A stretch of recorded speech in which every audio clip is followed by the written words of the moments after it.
Hi everyone, this is Harsha Mohammed and welcome back to my YouTube channel.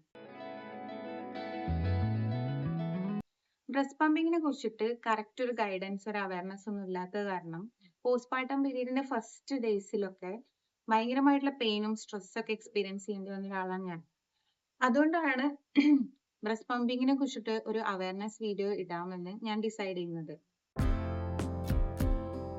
Breast milk അറിയപ്പെടുന്ന തന്നെ liquid gold എന്നല്ലേ. അപ്പോൾ അതില് ബേബീന്റെ ഗ്രോത്തിന് വേണ്ടിയിട്ടുള്ള ഒരുപാട് ഇൻഗ്രീഡിയൻസ് അടങ്ങിയിട്ടുണ്ട്. Nutrients, minerals, protein.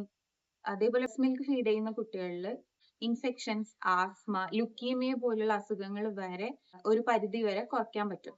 അതുപോലെ പോസ്റ്റ്പാർട്ടം പീരീഡിൽ ഉണ്ടാവുന്ന മദേഴ്സിന് ഉണ്ടാവുന്ന ഡിപ്രഷൻ കുറയ്ക്കാനും മദേഴ്സിന് ഉണ്ടാവുന്ന ബ്രസ്റ്റ് ക്യാൻസർ റെഡ്യൂസ് ചെയ്യാനും എല്ലാം ബ്രസ്റ്റ് ഫീഡിങ് ഒരു പരിധി വരെ ഹെൽപ്പ് ചെയ്യും. ബട്ട് ചില സമയങ്ങളിൽ we may find difficulty to direct feed the baby. അങ്ങനെയുള്ള സിറ്റുവേഷൻസിൽ breast pumping is a blessing. ഏതൊക്കെ സമയങ്ങളിലാണ് ബ്രസ്റ്റ് ഫീഡിങ് നമുക്ക് ഹെൽപ്ഫുൾ ആവുന്നത് എന്നുള്ളതിനെ പറ്റി പറയാം. ചില മദേഴ്സിന് പോസ്റ്റ്പാർട്ടം പീരീഡിന്റെ ബിഗിനിങ്ങിൽ തന്നെ നിപ്പിൾ റിലേറ്റഡ് ആയിട്ടുള്ള കുറെ ഇഷ്യൂസ് വരാറുണ്ട്. For example nipple trauma, nipple cracks വരാം, അതേപോലെ ഈസ്റ്റ് ഇൻഫെക്ഷൻ വരാം.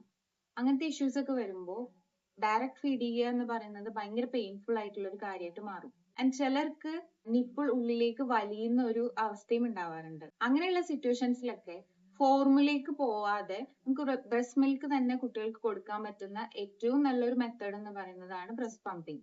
ഇനിയിപ്പോ ബ്രസ്റ്റ് മിൽക്ക് സപ്ലൈ കുറച്ച് കുറവുള്ള ആൾക്കാരാണെങ്കിൽ കൂടി പവർ പമ്പിങ് പോലുള്ള മെത്തേഡ്സ് യൂസ് ചെയ്തിട്ട് നമുക്ക് ബ്രസ്റ്റ് മിൽക്കിന്റെ സപ്ലൈ ഇൻക്രീസ് ചെയ്യാൻ വരെ ഒരു പരിധി വരെ നമുക്ക് ചെയ്യാൻ പറ്റും. അതുപോലെ വർക്കിംഗ് മദേഴ്സിന് അവർക്ക് വർക്കിന് പോകുമ്പോഴും ബ്രസ്റ്റ് മിൽക്ക് തന്നെ കുട്ടിക്ക് കൊടുക്കണമെന്നുണ്ടെങ്കിൽ പമ്പ് ചെയ്തിട്ട് സ്റ്റോർ ചെയ്ത് വെക്കാം.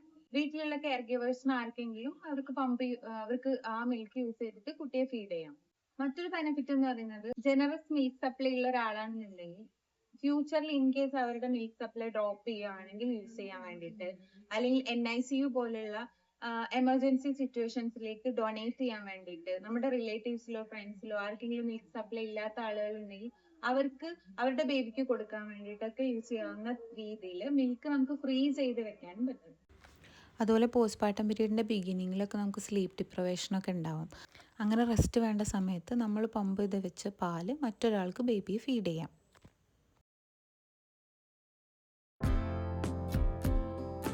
ഓക്കെ, അപ്പൊ നമ്മളിപ്പോ പമ്പ് ചെയ്യാം എന്നുള്ള ഡിസിഷനിലെത്തി.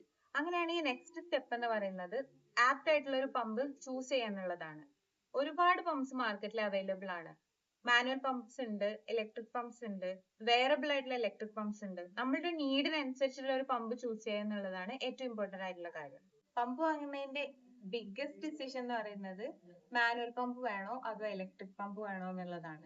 മാനുവൽ പമ്പ് ആണെങ്കിൽ നമ്മൾ ബ്രസ്റ്റിൽ വെച്ചിട്ട് നമ്മൾ സ്ക്വീസ് ചെയ്യുന്ന പവറിനും ഫ്രീക്വൻസിക്കും അനുസരിച്ചിട്ടാണ് ഇതിൽ മിൽക്ക് സെക്ഷൻ സംഭവിക്കുന്നത്. ഇത് യൂഷ്വലി കുറച്ച് സ്മോൾ സൈസ് ആയിരിക്കും, കുറച്ചുകൂടി അഫോർഡബിൾ ആയിരിക്കും, അതുപോലെ തന്നെ സൈലന്റ് ആയിരിക്കും, ക്വയറ്റ് ആയിരിക്കും ഇതിന്റെ ഓപ്പറേഷൻ എന്ന് പറയുന്നത്. നിങ്ങൾ ഒക്കേഷണലി പമ്പ് ചെയ്യുന്ന ഒരാളാണെങ്കിൽ മാനുവൽ പമ്പ് യൂസ്ഫുൾ ആണ്. ഇലക്ട്രിക് പമ്പ് ആണെങ്കിൽ ഈ പമ്പ് തന്നെ നമുക്ക് എല്ലാ വർക്കും ചെയ്തു. നമുക്ക് ജസ്റ്റ് നമ്മൾ പൊസിഷൻ കറക്റ്റ് ചെയ്തിട്ട് ഇതിന്റെ പവർ ബട്ടൺ ഓൺ ചെയ്താൽ മാത്രം മതി. ബാക്കിയുള്ള ഓപ്പറേഷൻ എല്ലാം ചെയ്യുന്നത് ഇലക്ട്രിക് പമ്പ് തന്നെയാണ്. ഈ ഡെയിലി തന്നെ ഞാൻ ഫ്രീക്വന്റ് ആയിട്ട് കുറെ തവണ പമ്പ് ചെയ്യുന്നതുകൊണ്ട് ഞാൻ ചൂസ് ചെയ്യുന്നത് എപ്പോഴും ഇലക്ട്രിക് പമ്പിനുള്ള ഓപ്ഷൻ തന്നെയാണ്. നമ്മൾ മാനുവൽ പമ്പാണ് യൂസ് ചെയ്യുന്നതെങ്കിൽ എടുക്കുന്ന എഫേർട്ടും അതുപോലെ സ്പെൻഡ് ചെയ്യുന്ന ടൈമും ഒക്കെ വളരെ കൂടുതലായിരിക്കും. കമ്പാരിറ്റീവ്ലി ഇലക്ട്രിക് പമ്പിനാണ് പ്രൈസ് കൂടുതൽ ഉണ്ടാവുക. നിങ്ങൾക്ക് സമയം ഉണ്ട് എന്നുണ്ടെങ്കിൽ എപ്പോഴും ഓൺലൈനിൽ പർച്ചേസ് ചെയ്യാണ് പ്രൈസ് വൈസ് ബെസ്റ്റ് ഓപ്ഷൻ. അതുപോലെ നിങ്ങളൊരു വർക്ക് ചെയ്യുന്ന ആളാണ്, നിങ്ങൾക്ക് പമ്പിങ്ങിനായിട്ട് സെപ്പറേറ്റ് ടൈം ഇല്ല എന്നുണ്ടെങ്കിൽ വെയറബിൾ ആയിട്ടുള്ള ഇലക്ട്രിക് പമ്പ് വാങ്ങിക്കാണ് ഏറ്റവും best. Next thing, single pump വേണോ അതോ ഡബിൾ പമ്പ് വേണോ എന്നുള്ളതാണ്. അതും ഇതുപോലെ നമ്മൾ എത്ര ഫ്രീക്വന്റ് ആയിട്ട് പമ്പ് ചെയ്യുന്നു എന്നുള്ളതിനെ ബേസ് ചെയ്തിട്ട് ഡബിൾ പമ്പ് ആണെങ്കിൽ അറ്റ് എ ടൈം തന്നെ നമുക്ക് ഒരു പമ്പിങ് സെഷൻ കംപ്ലീറ്റ് ചെയ്യാൻ പറ്റും. ഈ പമ്പ് ചൂസ് ചെയ്യാൻ കാരണം ഇതിന്റെ ഫ്ലാൻ സൈസസിലുള്ള ഓപ്ഷൻസ് ആണ്. The biggest flange size available ആയിട്ടുള്ളതായിരുന്നു എനിക്ക് ആവശ്യം ഉണ്ടായിരുന്നത്. സോ വേറെ ഏത് പമ്പ്സിലും ഞാൻ ഒരുപാടെണ്ണം ഓൺലൈനിലും സ്റ്റോറിലും ഒക്കെ സെർച്ച് ചെയ്തപ്പോഴും എനിക്ക് വേണ്ട എന്റെ ഡയമീറ്ററിന് അനുസരിച്ചിട്ടുള്ള ഫ്ലാൻ സൈസ് അവൈലബിൾ ആയിരുന്നില്ല. ഇതിൽ മാത്രമാണ് അത് ഉണ്ടായിരുന്നത്. സോ അതുകൊണ്ടാണ് ഞാൻ ഈ ഒരു ബ്രസ്റ്റ് പമ്പ് ചൂസ് ചെയ്തത്? പമ്പ് വാങ്ങിക്കുമ്പോൾ ഏറ്റവും ഇമ്പോർട്ടൻ്റ് ആയിട്ടുള്ള കാര്യം എന്ന് പറയുന്നത് ഫ്ലാൻ സൈസാണ്. ഫ്ലാൻ സൈസ് എന്ന് വെച്ചാൽ നിങ്ങളുടെ നിപ്പിളിന് ചുറ്റും അറൗണ്ട് യുവർ നിപ്പിൾ വരുന്ന പാർട്ടാണ്. I personally struggle with nipple pain and എനിക്ക് വർക്കായ ഒരു പമ്പും കറക്റ്റ് ഫ്ലാൻ സൈസും ഒക്കെ ആയപ്പോൾ I could express my milk easily and അത് എൻ്റെ നിപ്പിൾസിന് നല്ലൊരു റിലീഫും തന്നു. ഫ്ലാൻ സൈസ് ടു സ്മോൾ ആണെങ്കിൽ it can cause friction, pain, cracks and swelling. Too big ആണെങ്കിൽ too much of the areola can be pulled in. അങ്ങനെ ആയാൽ മിൽക്ക് റിമൂവൽ എഫിഷ്യൻ്റ് ആയിട്ട് നടക്കില്ല. കറക്റ്റ് ഫ്ലാൻ സൈസ് കണ്ടുപിടിക്കാൻ എയ്തർ ഒരു സ്കെയില് ഒരു ചെറിയ കയറോ ത്രെഡൊക്കെ യൂസ് ചെയ്ത് നിപ്പിളുടെ ഡയമീറ്റർ ആദ്യം മെഷർ ചെയ്യുക. ആ ഡയമീറ്റർ തന്നെ ഫ്ലാൻ സൈസ് എടുക്കരുത്, പകരം ഒരു 2 to 4 millimeter കൂടുതൽ ഇൻസേർട്ട് യൂസ് ചെയ്യുക. ഫോർ എക്സാമ്പിൾ ഇപ്പോൾ ഒരു 15 to 17 mm ഡയമീറ്ററിന് ഒരു 19 mm ഫ്ലാൻ സൈസ് എന്നൊക്കെ പോലെ. സോ എപ്പോഴെങ്കിലും പമ്പിങ് പെയിൻഫുൾ ആണ് തോന്നുകയാണെങ്കിൽ check the flan size and correct it. Okay, അപ്പൊ പമ്പ് നമ്മൾ വാങ്ങിച്ചു, ഇനി പമ്പിങ് സ്റ്റാർട്ട് ചെയ്യാം. ആദ്യം ഞാൻ ഹാൻഡ്സ് നന്നായിട്ട് സോപ്പ് ഉപയോഗിച്ചിട്ട് വാഷ് ചെയ്യും. Then I assemble the pump parts. Wearable pump ആയതുകൊണ്ട് എപ്പോഴും ഇരിക്കണം എന്നില്ല, നമുക്ക് വർക്ക് ചെയ്തുകൊണ്ട് തന്നെ യൂസ് ചെയ്യാം. But sometimes I sit comfortable and make sure the flange is position correctly. പിന്നെ പമ്പ് സ്വിച്ച് ഓൺ ചെയ്യുന്നു, ടൈമർ വെക്കുന്നു, സക്ഷൻ സ്റ്റാർട്ട് ചെയ്യുന്നു. സിമ്പിൾ. പമ്പിങ്ങിന് ശേഷം I transfer and store the milk. കുറച്ചധികം സമയം കഴിഞ്ഞെടുക്കേണ്ടതൊക്കെ ഫ്രിഡ്ജിൽ. If I need to store it longer I freeze it. Pumping കഴിഞ്ഞാൽ I take all the parts apart and I wash the parts thoroughly. Once in a day sterilise ചെയ്യും. നന്നായി dry ആയി കഴിഞ്ഞാൽ they are ready for the next session. Pumping start ചെയ്ത് കഴിഞ്ഞപ്പോൾ എനിക്ക് മനസ്സിലായ കുറച്ച് കാര്യങ്ങളുണ്ട്. നമ്മുടെ തന്നെ 2 ബ്രസ്റ്റിലും സെയിം എമൗണ്ടിലല്ല മിൽക്ക് സെക്രീറ്റ് ആവുന്നത്. One breast can produce more milk than the other. അതുപോലെ milk output can change from day to day.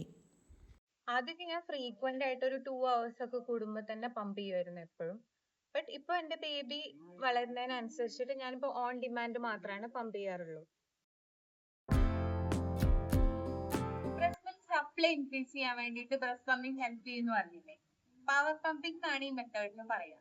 അതായത് ബേബി ക്ലസ്റ്റർ ഫീഡിങ് ചെയ്യുന്ന പോലെ ഒരു പെർട്ടിക്കുലർ ടൈം പീരീഡിൽ ഫ്രീക്വന്റ് ആയിട്ട് പമ്പിങ് ചെയ്യാം, ഒരു ടൈം ഇന്റർവെൽസ് കൊടുത്തിട്ട്. So this send some signals to the brain. അപ്പൊ നമ്മള് ബോഡി വിചാരിക്കും മിൽക്കിന് മോർ ഡിമാൻഡ് ഉണ്ടെന്ന്. അപ്പോൾ ഓൺ ഡിമാൻഡ് ആണ് മിൽക്ക് പ്രൊഡ്യൂസ് ചെയ്യപ്പെടുക. അങ്ങനെ ഇൻക്രീസ് ഡിമാൻഡ് സിഗ്നൽസ് കാരണം കൂടുതൽ മിൽക്ക് സപ്ലൈ ഉണ്ടാവുന്ന ഒരു പ്രോസസ്സാണിത്. 20 minutes പമ്പ് ചെയ്തതിന് ശേഷം 10 minutes റെസ്റ്റ്, പിന്നെ 10 minutes pumping and 10 minutes rest, then 10 minutes pumping. പമ്പിങ്ങിൻ്റെ ഇടയിലുള്ള റെസ്റ്റ് പീരീഡ് ഒരിക്കലും സ്കിപ്പ് ചെയ്യരുത്. ആദ്യത്തെ പവർ പമ്പിങ്ങിൽ തന്നെ നമുക്ക് ഡിഫറൻസ് ഫീൽ ചെയ്യാൻ പറ്റില്ല. ഒരു 3 to 7 days ഒക്കെ കണ്ടിന്യൂസ് ആയി ചെയ്തിട്ടുണ്ടെങ്കിൽ മിൽക്ക് സപ്ലൈയിൽ സിഗ്നിഫിക്കൻ്റ് ആയിട്ടുള്ള ഇൻക്രീസ് കാണാൻ പറ്റും. പമ്പിംഗ് എന്ന് പറഞ്ഞാൽ പമ്പിംഗ് മാത്രമല്ല, ക്ലീനിങ് ഉണ്ട്, സ്റ്റെറിലൈസിങ് ഉണ്ട്, ലേബലിംഗ് ഉണ്ട്, പിന്നെ മിൽക്ക് വാം ചെയ്യുന്ന പ്രോസസ് ഉണ്ട്. But that's okay. It's all worth it. പിന്നെ you are learning as you go എന്നല്ലേ പറയാം. നിങ്ങൾക്ക് ബ്രസ്റ്റ് പമ്പിങ്ങിനെ കുറിച്ചിട്ട് എന്തെങ്കിലും ഡൗട്ട്സോ ക്വസ്റ്റ്യൻസോ ഉണ്ടെങ്കിൽ കമന്റ്സിൽ അത് അറിയിക്കുക. ഞാൻ എനിക്ക് വർക്കായിട്ടുള്ള സൊല്യൂഷൻസ് ഒക്കെ ഷെയർ ചെയ്യാം. ഇനിയിപ്പോ നിങ്ങൾ ഫോർമുല ഫീഡ് ചെയ്യുകയാണെങ്കിലും ബ്രസ്റ്റ് ഫീഡ് ചെയ്യുകയാണെങ്കിലും പമ്പ് യൂസ് ചെയ്തിട്ട് ബോട്ടിൽ ഫീഡ് ചെയ്യുകയാണെങ്കിലും അല്ല, you still figuring things out, it's okay. Feeding your baby with love. അതിലല്ലേ കാര്യം? അതിലാണ് കാര്യം.